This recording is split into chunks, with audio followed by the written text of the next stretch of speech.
لك يا حبيب الله أهدي تحياتي بلغ الحنين مداه فمتى اللقاياتي أهدي تحياتي من نور أحمد نهتدي وبهدي طه نقتدي من نور أحمد نهتدي وبهدي طه نقتدي وبسنة المختار نصنع للورى خير غد وبسنة المختار نصنع للورى خير غد. السلام عليكم ورحمة الله وبركاته. الحمد لله رب العالمين والصلاة والسلام على أشرف الأنبياء والمرسلين نبينا وسيدنا محمد وعلى آله وأصحابه أجمعين أما بعد. يقول الله سبحانه وتعالى في محكم كتابه العزيز بعد أعوذ بالله من الشيطان الرجيم وكذلك جعلناكم أمة وسطا لتكونوا شهداء على الناس ويكون الرسول عليكم شهيدا. الآية আমরা আজকে সংক্ষিপ্ত আলোচনা শুরুতে আল্লাহ রাব্বুল আলামিনের শুকরগুজার হচ্ছি এবং সেজন্য বলছি আলহামদুলিল্লাহ। আমাদের প্রিয় নবী মুহাম্মদ বিন আব্দুল্লাহ এর উপর বর্ষিত হোক শত সহস্র দরুদ ও সালাম সাল্লাল্লাহু আলাইহি ওয়াসাল্লাম। সম্মানিত ভাইরা আমার, আল্লাহ রাব্বুল আলামিন আমাদেরকে বেশ কিছু বিশেষণে বিশেষত্ব করেছেন, বেশ কয়েকটি গুণে গুণান্বিত করেছেন। তার মধ্যে অন্যতম বিষয় হচ্ছে আমরা মধ্যপন্থী মানুষ, যারা খুব বাড়াবাড়ি করে উগ্র সেরকমও নয়, আবার তারা একদম ঢিল মারে।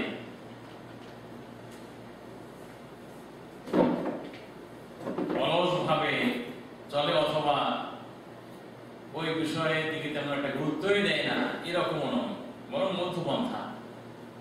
মধ্যপন্থার মানুষ হিসেবে আল্লাহ রাব্বুল আলামিন আমাকে তৈরি করেছেন। আল্লাহ রাব্বুল আলামিন বলেছেন ওয়াকাযালিকা জাআলনাকুম উম্মাতান ওয়াসাতা, এভাবেই আল্লাহ রাব্বুল আলামিন তোমাদেরকে মধ্যপন্থার উম্মত হিসেবে সৃষ্টি করেছেন। লিতাকুনু শুহাদা আলান নাস, যাতে করে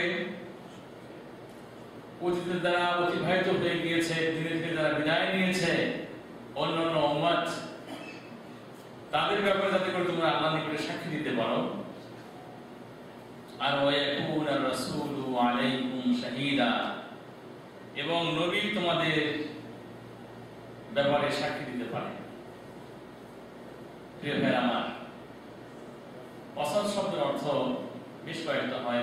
একটা হচ্ছে কি আল-উদুল, বা আদল থেকে আসছে ন্যায় পরায়ণ, মানে এমন উম্মত যারা ন্যায় পরায়ণ। আবার ওয়াসাত শব্দের অর্থ বোঝানো হয় মধ্যবর্তী।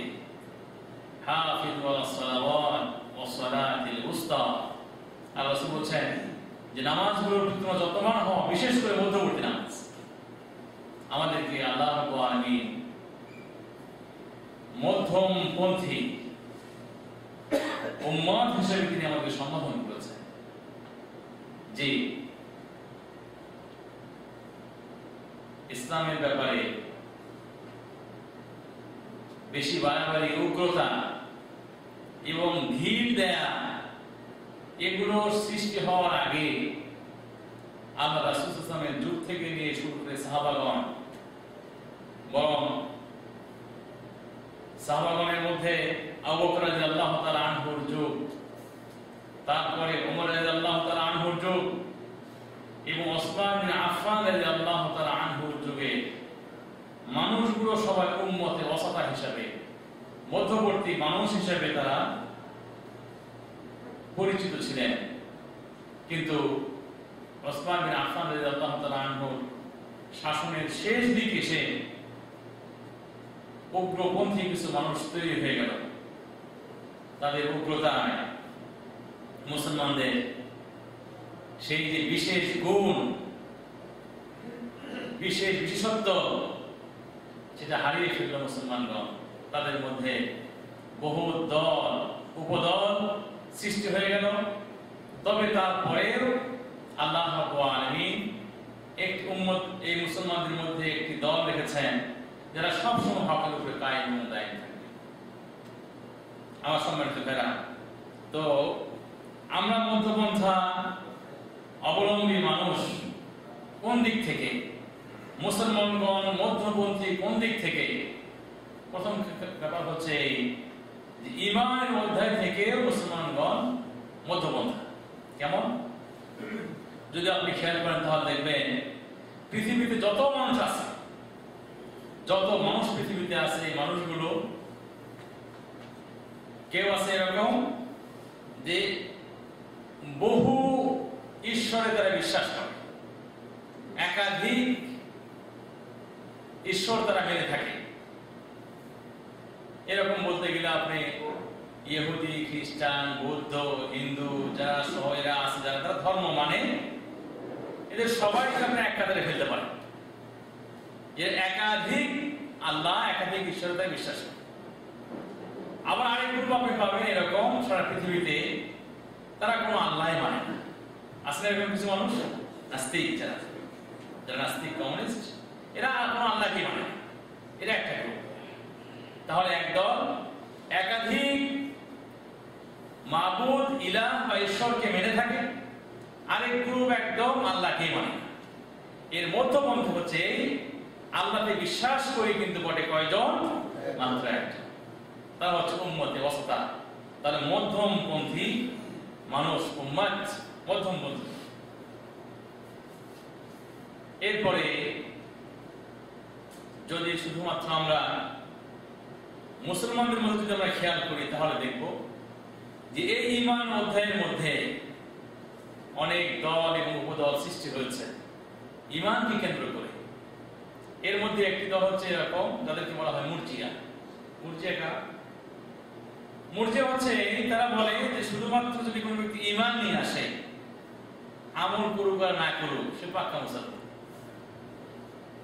মানে কুল্লু মান আখাল আমাল আল ঈমান ফাহুয়া মুরজি। যে ব্যক্তি ঈমান নিয়ে আসার পরে আমলের সঙ্গে কোনো সম্পর্ক নাই, এটা যে বিশ্বাস করবে, সে হচ্ছে কি? মুরজি। মানে আমলকে পিছনে রাখে ঈমান থেকে। তাহলে এই ব্যক্তির নিকটে যদি কোনো ব্যক্তি কবিরা গুনাহ করে, অন্যায় কাজ করে, তাহলে সেই ব্যক্তি কবিরা গুনাহ করার পরেও পাক্কা মুসলমান, মুমিন, যেহেতু সে লা ইলাহা ইল্লাল্লাহ বলছে। তাহলে এখানে ঈমানের ব্যাপারে, আমলের ব্যাপারে ঢিল দেওয়া হয়েছে। আরেক গ্রুপ আছে এক্ষেত্রে, তারা হচ্ছে মুতাজিলা। তারা আবার কি বলবে? তারা বলবে যদি কোনো ব্যক্তি ঈমান নিয়ে আসার পরে যদি সে কবিরা গুনাহ করে, তাহলে সে ব্যক্তি ঈমান থেকে বের হয়ে গেছে। আবার সে একদম কাফের হয়ে গেছে, সেই কথা আমরা বলবো না। তাহলে মাঝামাঝি পর্যায়ে আছে। তারা বলে কি মাঝামাঝি পর্যায়ে আছে, না ঈমানের মধ্যে না কুফরের মধ্যে। আরেক গ্রুপ আছে, তারা বলে তারা এদের চেয়ে বেশি বাড়াবাড়ি করছে। এরকম তারা খারিজি। তারা বলে একটা কুফরি কাজ করলে, একটা কবিরা গুনাহ করলে সে ইসলাম থেকে বের হয়ে যায়, কারণ ইসলামের সাথে তার কোনো সম্পর্ক নেই। এই যে বাড়াবাড়ি, এই বাড়াবাড়ি থেকে আহলুস সুন্নাহ ওয়াল জামাআহ, হকপন্থী মুসলমানগণ তারা মধ্যপন্থা অবলম্বন করে। মধ্যপন্থা অবলম্বন করতে গিয়ে তারা কি বলে? তারা বলে একজন মানুষ ঈমান যদি নিয়ে আসে, মুসলিম যদি হয়, মুসলিম হওয়ার পরে যদি সে ব্যক্তি কোনো কবিরা গুনাহ করে, তাহলে আমরা বলবো সে ব্যক্তি নাকিসুল ঈমান, তার ঈমানের মধ্যে কি আছে, কিছু কমতি আছে, নাকিস আছে, নকশ আছে। এবং সে ব্যক্তি মুমিন বিঈমানিহি, তার ঈমান নিয়ে আসার কারণে সে ব্যক্তিকে আমরা মুমিনও বলব। মুমিন কিন্তু সম্পূর্ণ মুমিন সে ব্যক্তি না, মানে ত্রুটিযুক্ত মুমিন, দোষ আছে এরকম মুমিন। এই ব্যক্তির ব্যাপারে যারা মুতাজিলা তারা বলে এরা এই ব্যক্তি জান্নাতেও যাবে না, জাহান্নামেও যাবে না। আর যারা খারিজি তারা বলে যদিও সে মুমিন ঈমান এনেছিল কিন্তু কবিরা গুনাহ করার কারণে সে জাহান্নামে চলে যাবে। কিন্তু আমরা সঠিক ঈমানদার মানুষ, মুমিন মুসলমানগণ যারা মধ্যপন্থী ইসলামে বিশ্বাসী, তারা মনে করেন সে ব্যক্তি তাহতা মাশিআতিল্লাহ, সে আল্লাহ রাব্বুল আলামিনের ইচ্ছাধীন থাকে। ঈমান নিয়ে আসার কারণে সে ব্যক্তি যে ভালো কাজ করেছে তার ফল আল্লাহর নিকটে পেয়ে যাবে, আর কবিরা গুনাহ করার কারণে সে আল্লাহ রাব্বুল আলামিনের নিকটে বিচারাধীন থাকবে। যদি সে আল্লাহর কাছে মাপ চায়, আল্লাহ তাকে ক্ষমা করে দিবেন, আর যদি মাপ যদি আল্লাহ কবুল না করেন তাহলে তাকে শাস্তি দিবেন, আযাব দিবেন। বুঝেছেন ভাই? তাহলে আমরা আল্লাহর রহমতে আল্লাহ করে মধ্যপন্থী, যে মধ্যপন্থীর কথা আল্লাহ রাব্বুল আলামিন কোরআন কারীমের মধ্যে উল্লেখ করে দিয়েছেন। প্রিয় ভাই আমার, মুসলমানদের মধ্যে উগ্রপন্থী কিছু মানুষ আছে যারা মানুষের ভাগ্যকে নিয়ে বেশি বাড়াবাড়ি, আবার কিছু আছে এরা কি ঢিল দেয়।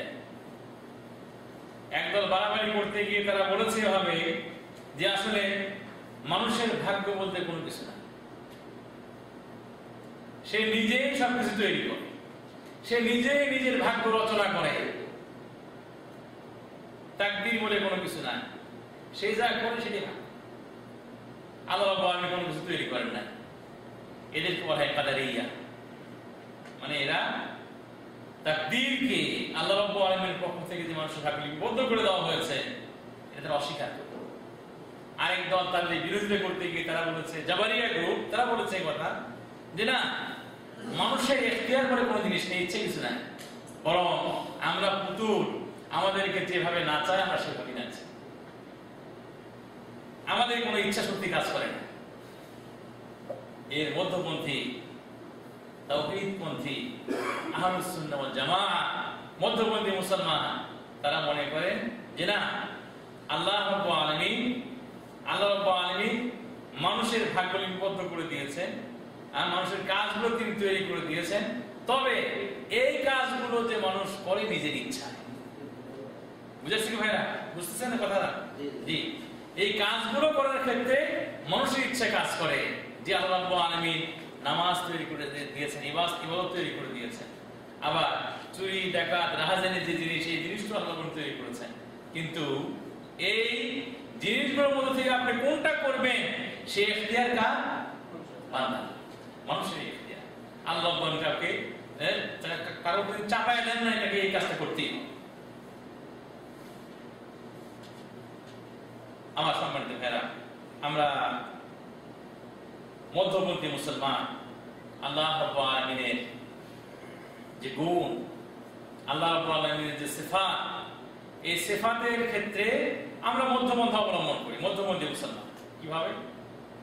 আল্লাহ রাব্বুল আলামিন তার বেশ কিছু গুণ আছে, লিল্লাহিল আসমাউল হুসনা ফাদউহু বিহা, যে আল্লাহ রাব্বুল আলামিনের সুন্দর সুন্দর নাম আছে, সেই নাম ধরে ডাকতে হয়।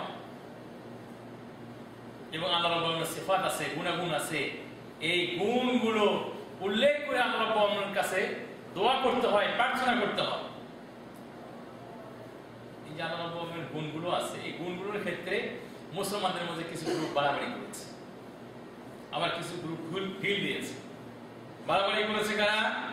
বাড়াবাড়ি করেছে কিছু মানুষ, তারা বলেছে এভাবে যে আসলে আল্লাহ রাব্বুল আলামিনের যেগুলো গুণ, এই কোন গুণকে স্বীকার করা যাবে না, কারণ এই গুণগুলো যদি স্বীকার করতে যায় তাহলে মানুষের সঙ্গে আল্লাহকে তুলনা করা হবে। কেমন? তারা বলেছে এই কথা যে আল্লাহ রাব্বুল আলামিন শোনে, যদি আমরা বলি আল্লাহ রাব্বুল আলামিন শোনে তাহলে তার কান আছে, তার মানুষের কান আল্লাহর কান একরকম হয়ে যাবে। আল্লাহ রাব্বুল আলামিন তার হাত আছে, তারা বলতেছেন যদি আমরা বলি আল্লাহর হাত আছে তাহলে মানুষের হাত আল্লাহর হাত একরকম হয়ে যাবে, তাহলে আল্লাহকে মানুষের সঙ্গে তুলনা করা হবে।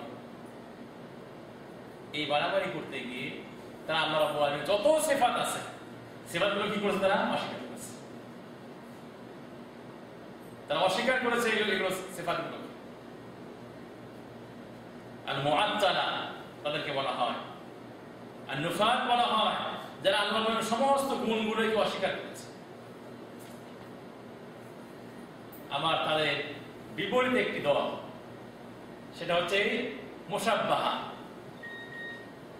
তারা বলেন যে আল্লাহর গুণ আছে, তো এই গুণগুলো বলতে গিয়ে তারা বলে যেহেতু আল্লাহর এই গুণগুলো আছে, কাজে এই গুণগুলো, শোনার গুণটা হচ্ছে মানুষের মতো শোনা, দেখার গুণগুলো হচ্ছে মানুষের মতো দেখা। নাউজুবিল্লাহ। তারা আল্লাহ রাব্বুল আলামিনের সঙ্গে অন্য সৃষ্টিজীবের কি করে, তুলনা করে। আমরা আহলুস সুন্নাহ ওয়াল জামাআহ মধ্যপন্থী মানুষ। আল্লাহ রাব্বুল আলামিনের সিফাত সম্পর্কে আমাদের মধ্যপন্থা হচ্ছে এরকম যে হ্যাঁ, আমরা আল্লাহ রাব্বুল আলামিনের সিফাতগুলোকে আমরা বিশ্বাস করি, কিন্তু বিগাইরি তাহরিফিন ওয়া তামসীল আও তামসীল, যেগুলোকে কোনো হেরফের করা যাবে না, কোনো পরিবর্তন করা যাবে না। তামসীল, কারোর সঙ্গে উদাহরণ দেওয়া যাবে না। কোন গুণগুলোকে আল্লাহর কাছ থেকে, আল্লাহ থেকে মুছে ফেলা যাবে না, অথবা সেগুলো কারোর সাথে কি মানে তুলনা করা যাবে না। বরং আল্লাহ বলছেন লাইসা কামিসলিহি শাই ওয়া হুয়াস সামিউল বাসীর। আল্লাহ রাব্বুল আলামিন তার সদৃশ্য, তার মতো কেউ নয়, তবে তিনি শোনেন এবং তিনি দেখেন। যে তার শ্রবণ শক্তি আছে, তার দৃষ্টি শক্তি আছে, কিন্তু তার দৃষ্টি শক্তি কার মতো সেটা আমরা জানি না, সেটা আমরা বলতে পারবো না। কিন্তু তিনি যে দেখেন এবং তিনি যে শোনেন, সে কথা কোরআন আমাদেরকে বলে দেয়, আল্লাহ রাব্বুল আলামিন সে কথা বলে দিয়েছেন। অতএব আমাদের মধ্যপন্থা কি করতে হবে, অবলম্বন করতে হবে। মধ্যপন্থা আমাদেরকে অবলম্বন করতে হবে প্রিয় নবী জনাব মুহাম্মদ রাসূলুল্লাহ সাল্লাল্লাহু আলাইহি ওয়াসাল্লামের ক্ষেত্রে। আল্লাহ রাসূলের ব্যাপারে মানুষের কিছু গুণ আছে, বেশি বাড়াবাড়ি আছে। কিরকম? আমাদের দেশে কিছু লোককে পাবেন তারা হাজের নাজের মনে করে আল্লাহ রাসূলকে, তাই কি না? মনে করেন এটা? জি। আমাদের দেশে তারা মিলাদ পড়ে, কিয়াম করে এবং আল্লাহ রাসূলের জন্য চেয়ার একটা খালি রাখে যে আল্লাহ রাসূল সেখানে উপস্থিত হয়ে যাবে। হাজের নাজের কে? একমাত্র আল্লাহ রাব্বুল আলামিন।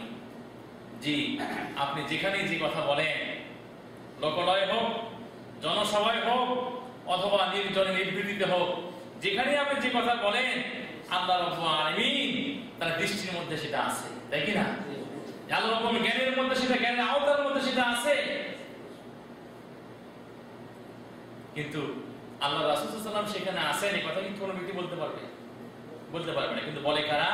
যারা আল্লাহ রাসূলের উপর যারা বাড়াবাড়ি করে, মানে আল্লাহর যে গুণ, সেই গুণে আল্লাহ রাসূলকে যারা গুণান্বিত করে, আল্লাহর যে বৈশিষ্ট্য, সেই বৈশিষ্ট্য যারা আল্লাহ রাসূলকে দেয়, মানে আল্লাহ রাসূলকে যারা আল্লাহর আসনে বসায় কোন কোন বিষয়ে, তারাই একমাত্র আল্লাহ রাসূলের ব্যাপারে কি করে?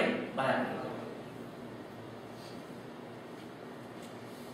আবার আল্লাহ মাফ করেন, কিছু মানুষ আল্লাহ রাসূলের যে ইজ্জত, আল্লাহ রাসূলের যে মান, তার যে মর্তবা, আল্লাহ রাসূলের যে স্থান, সেই স্থান থেকে তাকে কি নিচে করে দেয়। কিরকম? আমরা, আপনারা সহ সারা পৃথিবীর সকল মুসলমানগণ আমরা জানি যে আমাদের প্রিয় নবী জনাব মুহাম্মদ রাসূলুল্লাহ সাল্লাল্লাহু আলাইহি ওয়াসাল্লাম তিনি সাইয়্যিদুল খালক, সৃষ্টির শ্রেষ্ঠ মানুষ, এবং সাইয়্যিদুল আম্বিয়া, নবীদের তিনি সর্দার। কিন্তু আল্লাহ রাসূল বলেছেন ওয়ালা ফাখর, কিন্তু আমি এই বিষয়ে কি করি না? গর্ব করি না, আমি, আমার কোনো অহংকার নেই এই বিষয়ে। কিন্তু শিয়াদের মধ্যে এক প্রকারের লোক আছে, তারা মনে করে তাদের যে ইমাম, সেই ইমাম আমাদের নবী তার চেয়েও তার ঊর্ধ্বে স্থান। তারা বলে ওয়ালানা আইম্মা লাহুম মানজিলা, যে আমাদের কিছু ইমাম আছে, আমাদের এমন স্থান, এমন মর্তবা,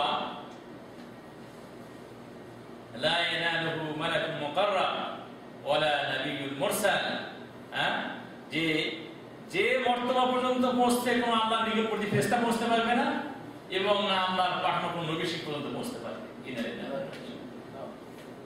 তাহলে ওরা ওই রাফেজিরা, ওই শিয়ারা, তারা আল্লাহ রাসূলকে তার মর্তবা থেকে কি করে দেয়? নিচে করে দেয়। আবার আমাদের দেশ বা পাক ভারত উপমহাদেশে বেরলভী যারা আল্লাহ রাসূলকে বাড়াতে বাড়াতে উপরে উঠেছে আল্লাহর আসনে বসে ফেলেছে এবং আল্লাহ রাসূলকে হাজির নাজির মনে করে, আল্লাহ রাসূল তাদের ওখানে গিয়ে উপস্থিত হতে পারে। এতে তারা চেয়ার খুলে রাখে, খালি রাখে, কুরসি খালি রাখে, যে আল্লাহ রাসূলকে সেখানে নাকি বসে। ইন্না লিল্লাহি ওয়া ইন্না ইলাইহি রাজিউন।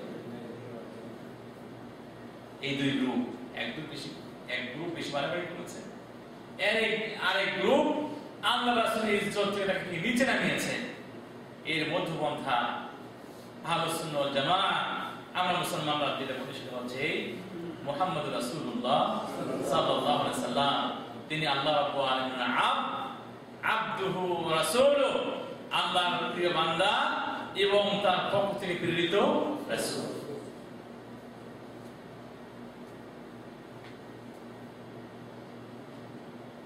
তার প্রতি ঈমান না নিয়ে আসলে কোন ব্যক্তির ঈমান পূর্ণ হবে না এবং তার শেখানো পদ্ধতি অনুযায়ী যদি কোনো ব্যক্তি ইবাদত না করে তার ইবাদত আল্লাহর নিকটে কবুল হবে না। তবে সেই মানুষটি যদি গায়েব জানতেন, এই কথা বললে পরে কোরআনের বিরুদ্ধে চলে যাওয়া হবে। তাকে যদি কোনো ব্যক্তি হাজির নাজির মনে করে তাহলে তাকে এমন বৈশিষ্ট্য দেওয়া হবে যে বৈশিষ্ট্য একমাত্র আল্লাহ রাব্বুল আলামিনের জন্য প্রযোজ্য। আল্লাহ রাসূল সাল্লাল্লাহু আলাইহি ওয়াসাল্লাম তিনি বলেছেন, কুল ইন্নামা আনা বাশারুম মিথলুকুম, হে রাসূল আপনি বলে দিন আমি তোমাদের মতোই মানুষ, তবে ইউহা ইলাই, তোমাদের নিকটে ওহী হয় না, আমার নিকটে কি হয়? ওহী হয়। এটা হচ্ছে পার্থক্য। অন্যখানে আল্লাহ বলেন, রাসূল বলে দেন, লাউ কুনতু আ'লামুল গায়বা লাস্তাকসারতু মিনাল খায়র ওয়া মা মাসানি আসু।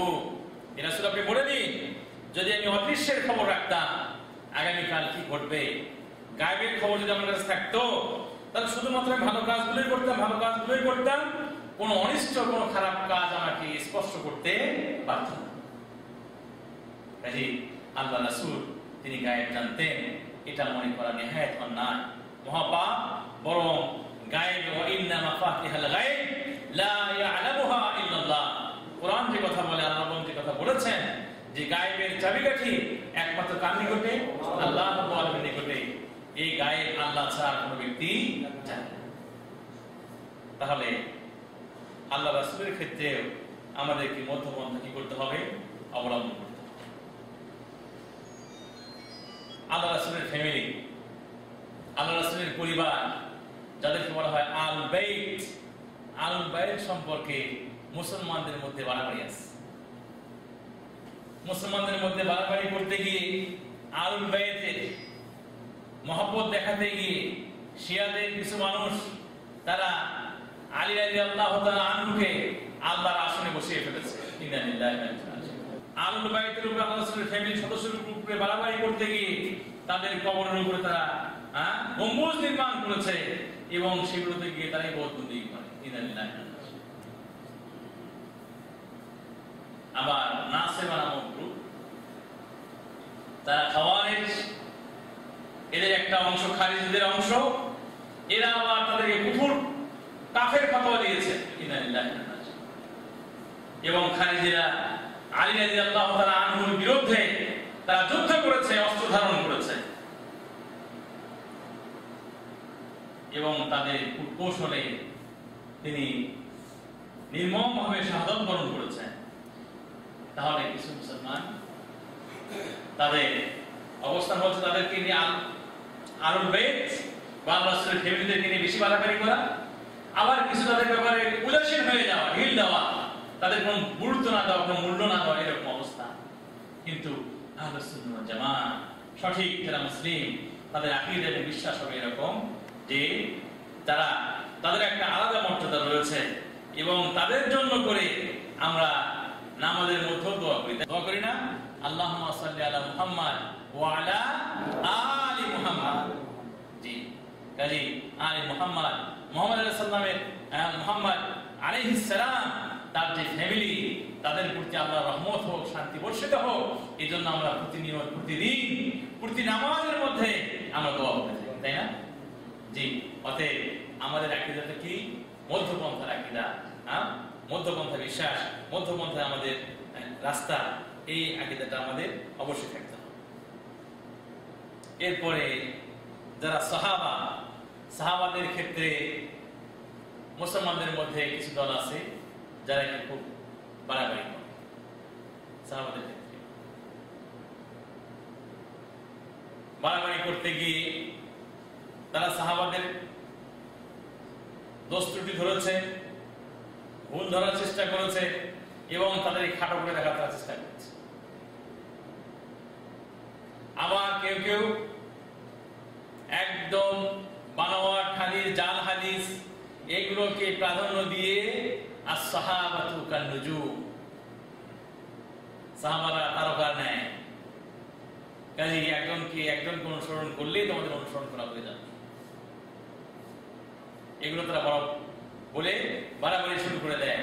কিন্তু আহলুস সুন্নাহ ওয়াল জামাআহ, সঠিক মুসলমানদের মধ্যপন্থা হচ্ছে এই যে আহলুস সাহাবাগণ, তারা হচ্ছে আল্লাহ রাসূল সাল্লাল্লাহু আলাইহি ওয়াসাল্লাম তাদের ব্যাপারে বলছেন কি, খায়রুল কুরুনি কারনি সুম্মা আল্লাযীনা ইয়ালুনহুম সুম্মা আল্লাযীনা ইয়ালুনহুম। জি, অবশ্যই আল্লাহ রাব্বুল আলামিন যে সমস্ত মানুষকে আল্লাহ রাসূলের সহচর্য পাওয়ার জন্য করে সুযোগ দিয়েছিলেন, তারা পৃথিবীর নবী রাসূলের পরই শ্রেষ্ঠ মানুষ, ভালো মানুষ। as-sabiqun উলাইকাল মুকাররাবুন। জি, যারা প্রথম ঈমান এনেছেন তারাই আল্লাহ রাব্বুল আলামিনের নিকটবর্তী মানুষ, তারাই ভালো মানুষ, সবচেয়ে ভালো মানুষ। তবে কোন ব্যক্তি এই সাহাবাদের নবী রাসূলের পরে কোন ব্যক্তিকে নিষ্পাপ বলা যাবে না, মাসুম বলা যাবে। কিন্তু সাহাবাদের আল্লাহ রাব্বুল আলামিন এমন মর্যাদা দিয়েছিলেন, এমন সম্মান দিয়েছিলেন যে তাদের ব্যাপারে কথা বলা, তাদের গুণ ধরা, তাদের দোষ ত্রুটি অন্বেষণ করা আল্লাহ রাব্বুল আলামিন তার প্রিয় নবীর মারফতে মুমিনদের মুসলমানদের নিষেধ করে দিয়েছেন যে তাদের তোমরা ভুল অন্বেষণ করার চেষ্টা করো। অতএব আমাদের পথটা কি? মধ্যম পন্থা। তাদেরকে খাটো করে দেখা যাবে না, তাদের দোষ ত্রুটি ধরা যাবে না, আবার তাদের ব্যাপারে মৌদু হাদিস, জাল হাদিস বানিয়ে তাদের একজন একটা কথা মানলেই হেদায়েত প্রাপ্ত হয়ে যাবে, এই কথাও আমরা বলব না। আমার সম্মানিত ভাইরা, অনুরূপ ভাবে উম্মতে মুহাম্মদ সাল্লাল্লাহু আলাইহি সাল্লাম বা এই উম্মতে যারা ভালো মানুষ, এই ভালো মানুষগুলোর ব্যাপারেও মুসলমানদের মধ্যে গ্রুপ আছে। কিছু লোক কি বাড়াবাড়ি করে না, আবার কিছু লোক এগুলোকে আমলেই নিয়ে আসে না। যারা খারিজি, জামিয়া গ্রুপ, এরা বলে যে সবই সমান, কারণ কোনো আলাদা কোনো ফজিলত নেই, কাউকে বেশিভাবে অনার করতে হবে, সম্মান দেখাতে হবে। আবার সুফি, রাফিদি, এরা কিছু আছে, এরা করে কি ওই কাউকে ওলি বানায়া মনে করতেছে এরা দুনিয়ার কুতুব, দুনিয়া পরিচালনার ক্ষেত্রে এদের হাত আছে। আব্দুল কাদের জিলানী আমাদের দেশে বলে না, আমি বড় পীর আব্দুল কাদের জিলানী, যার নাম বলে নাকি আগুন নিভে কি হয়ে যায়, নাউজুবিল্লাহ। আল্লাহ রাসূল সাল্লাল্লাহু আলাইহি ওয়াসাল্লামের নাম বললে আগুন নিভে পানি হয় না, আর আব্দুল কাদের জিলানীর নাম বললে যে আগুন নিভে পানি হয়।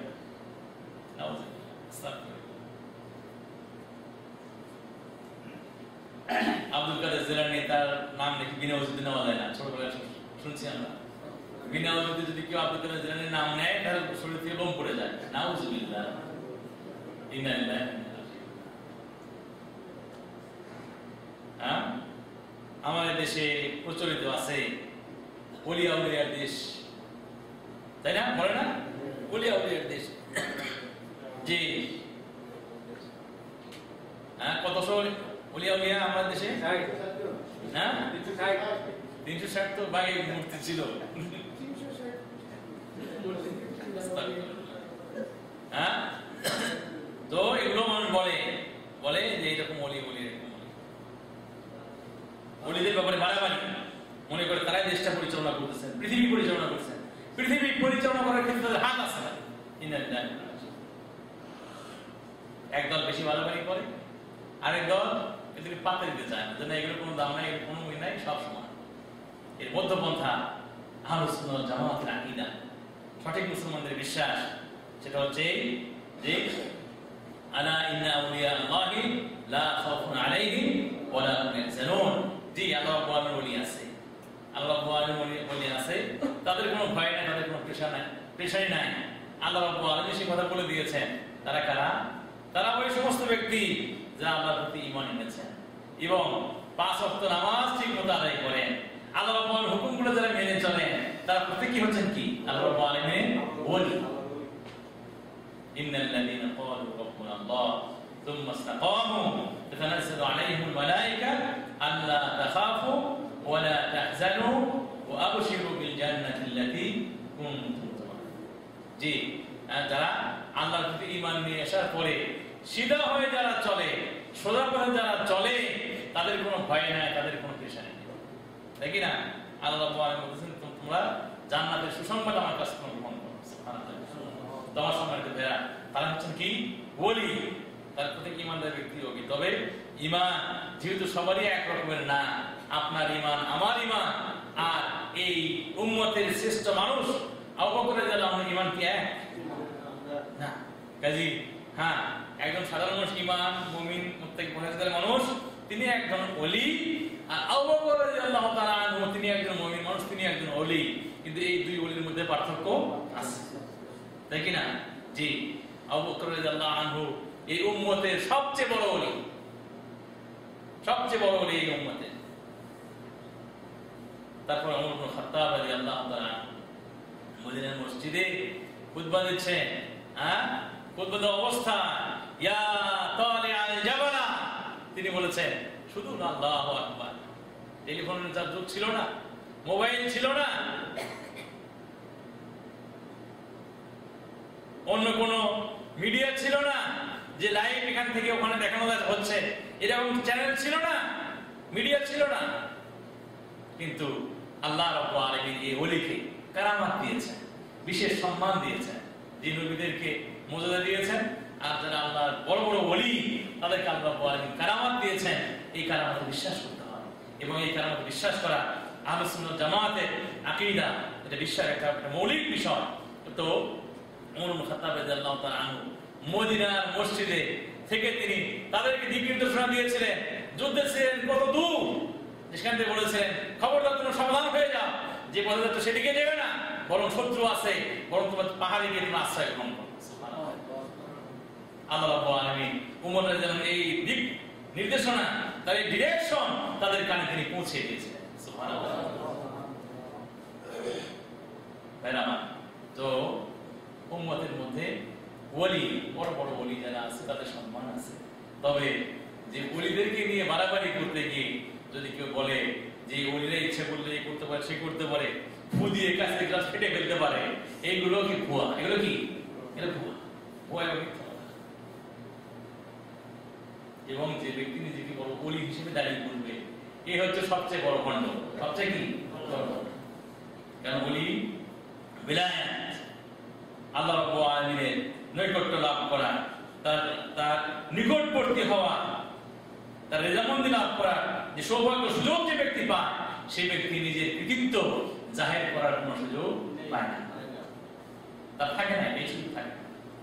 যদি কোনো ব্যক্তি কৃতিত্ব জাহির করে, বুঝতে হবে সেখানে কি আছে, কিছু গোলমাল জিনিস আছে, সমস্যা আছে, সেখানে সমস্যা আছে। আমার সম্মানিত ভাইরা, তো আমরা বলতেছিলাম উম্মাহ ওয়াসাতিয়্যা, আমরা মধ্যপন্থী দল, যারা বাড়াবাড়ি করে সেরকম সবসময় আমাদের মধ্যে পড়ি আমরা সূরা ফাতিহা শেষে গায়রিল মাগদুবি আলাইহিম ওয়ালাদ-দাল্লিন, যদি আপনি বলেন তাহলে বলতে হবে যে যারা আসমানি ধর্ম পেয়েছে অন্য ধর্মের হিসেব কিতাব নেই আল্লাহর নিকটে ভাই। এই হিন্দু বৌদ্ধ এগুলো হিসেব কিতাব আল্লাহর নিকটে না, কারণ এগুলো নিজেদের তৈরি করা ধর্ম। যেগুলো হিসাব আছে, যেগুলো ধর্ম হিসেবে উল্লেখ করা যায়, উল্লেখ করার মতো আল্লাহ রাব্বুল আলামিনের নিকটে, সেগুলো ইহুদি ধর্ম এবং খ্রিস্টান ধর্ম। দেখেন এটা আসমানি ধর্ম, আল্লাহর কাছ থেকে ধর্মগুলো এসেছে। অবশ্য পরবর্তীগুলো গৃহীত করে দেওয়া হয়েছে, বাতিল করে দেওয়া হয়েছে। তো আল্লাহ রাব্বুল বলতেছেন যে এই দুটো ধর্মের নীতি, এর মধ্যবর্তী আমাদেরকে পন্থা অবলম্বন করতে হবে। মধ্যবর্তী পন্থা কি? একদল জানে খুব কিন্তু মানে না, ইহুদি, বুঝেছে না ভাই? এরা জানে খুব, বড় পণ্ডিত, কিন্তু আমল নাই। আরেক দলের আমল আছে, খ্রিস্টান, কিন্তু জানে না, ধর্ম বিষয়ে তাদের জ্ঞান নাই। জি, এদের মধ্যপন্থা অবলম্বন করতে হবে। তার মানে হচ্ছে আপনি যে আমলটা করবেন জেনে সে আমলটা করতে হবে। আপনি খুব আমল করবেন, খুব আমল, অনেক আমল করবেন, এটা দরকার না, কিন্তু যেটা আপনি জানলেন সঠিক, এই আমলটা করলে তাহলে মধ্যপন্থা মানুষ হয়ে গেলেন এবং সঠিক সিরাতে মুস্তাকিমের পথে আপনার জন্য পরিচালিত হন। কি হবে? সমাজ হবে মুসলিম।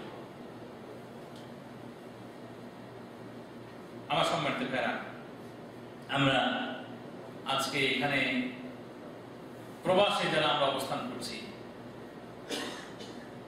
যে উদ্দেশ্যে আমরা এখানে এসেছি, দুনিয়ায় কিছু সুবিধা, সচ্ছলতা, অর্থনৈতিক উন্নয়ন যাতে করে হয় এটা আমরা চাই।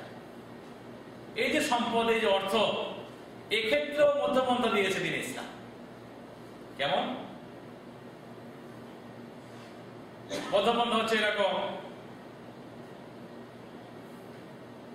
একদল এরকম যে অর্থ অর্থ টাকা টাকা টাকা টাকা করতে, অর্থ করতে অর্থ করতে সব শেষ। নামাজ নাই, রোজা নাই, হজ নাই, যাকাত নাই, আল্লাহ রাসূল কোন কিছুই কাজ করে না। এক ধরনের মানুষ এরকম। আরেক ধরনের মানুষ হচ্ছে এরকম যে অর্থ তারা মালিক হতে পারবে না। কমিউনিস্ট সমাজে কাজ করবে ঠিকই, দিন শেষে তার যা প্রয়োজন সেটুকু থেকে দিয়ে দেওয়া, সেটুকু সে বাড়িতে রান্না বান্না করে দেওয়া, কিন্তু অর্থের মালিক হতে পারবে না। আল্লাহ রাব্বুল আলামিন আমাদের যে দিন দিয়েছেন ইসলাম, এই ইসলাম আমাদেরকে সম্পদের মালিক হওয়ার সুযোগ দিয়েছে। রাশিয়াতে কাজ করবে, কাজ করার পরে আপনি মালিক হয়ে যাবেন কোনো কিছু। সোভিয়েত ইউনিয়নের ওই নিয়মে এদিকে ছিল না, এই নিয়ম ছিল না। কমিউনিস্ট সমাজে, যে সমাজের কমিউনিস্টের নিয়ম কানুন যে সমাজে চলবে, সেখানে বাস দিন শেষে আপনার যে প্রয়োজন ততটুকু শুধু আপনি। আরেক সমাজ আছে যে আপনি যত ইনকাম করবেন সবগুলো শুধু আপনার হয়ে যাবে, এখানে কারো কোনো ভাগ নাই। আর দিন ইসলাম দিয়েছে আমাদের যেমন নিজাম, আপনি ইনকাম করলেন, মালিক আপনি, তবে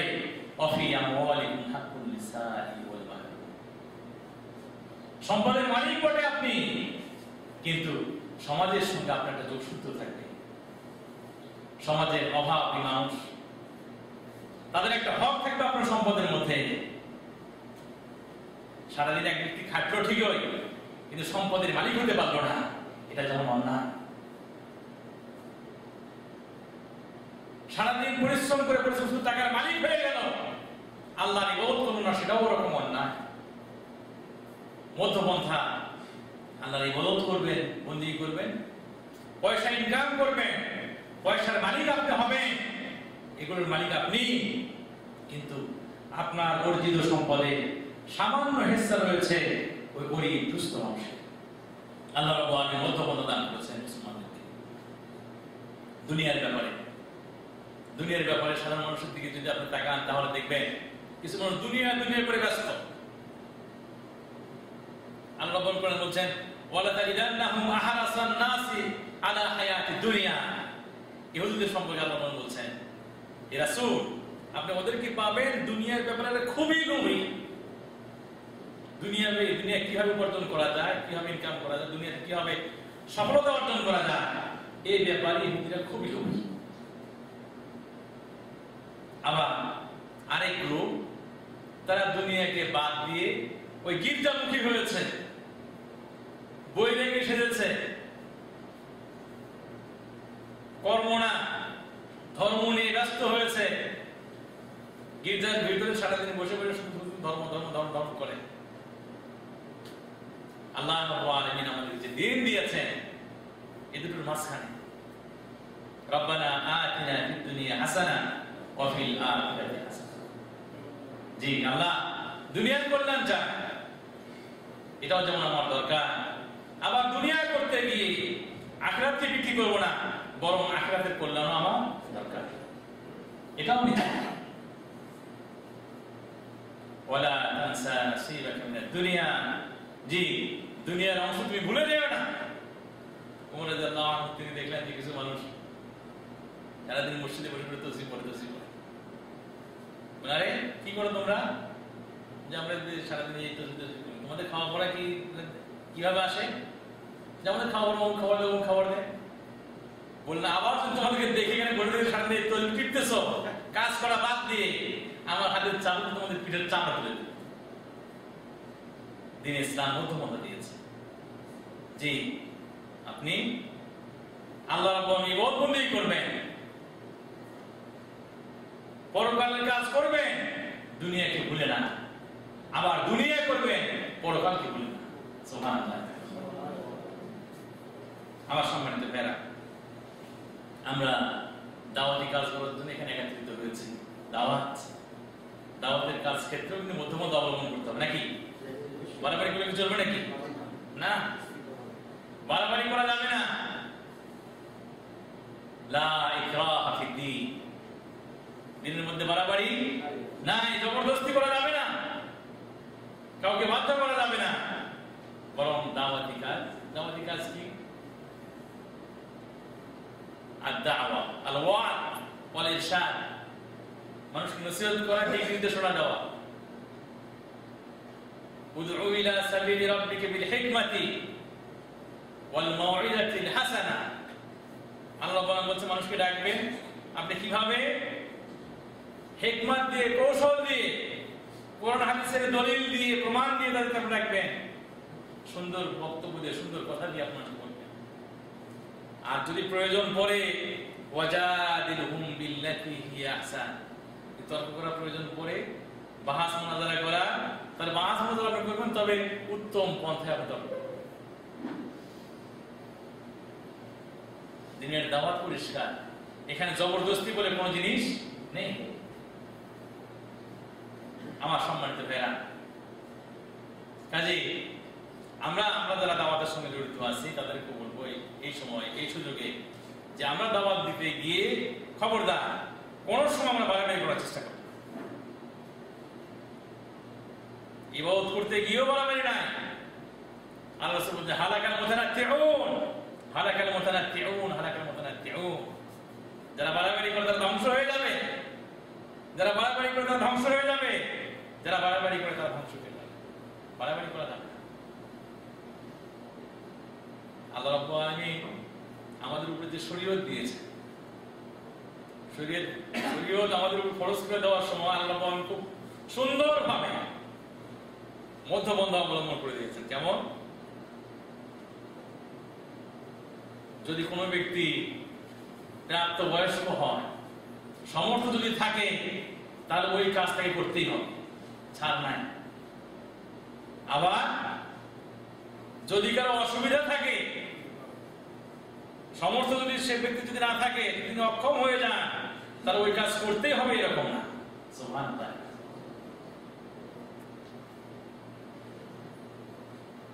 জি, নামাজ পড়ার জন্য আপনাকে ওযু করতে হবে, ওযু করার জন্য আপনার শরীরের বিশেষ বিশেষ অঙ্গগুলো ধৌত করতে হবে, হাত আপনার কেটে গেছে, পানি লাগলে বলে অসুবিধা, দ্বীন-ই ইসলাম বলতেছে লা ইকাল্লিফুল্লাহু নাফসান ইল্লা উসআহা। আল্লাহ রাব্বুল আলামিন সাধ্যের বাইরে কাউকে কষ্ট দেন না। কাজেই যেহেতু ডাক্তার বলতেছে এটা ভিজালে অসুবিধা, পানি দিলে অসুবিধা, কাজেই ওখানে পানি দেওয়ার কোনো প্রয়োজন নেই। সুবহানাল্লাহ। তাহলে মানুষের যেগুলো অসুবিধা এগুলো বিবেচনায় এনেছে দ্বীন-ই ইসলাম। আল্লাহ রাব্বুল আলামিন এগুলোকে বিবেচনায় এনেছেন, এটা শরীয়ত দিয়েছে, মধ্যপন্থা শরীয়ত।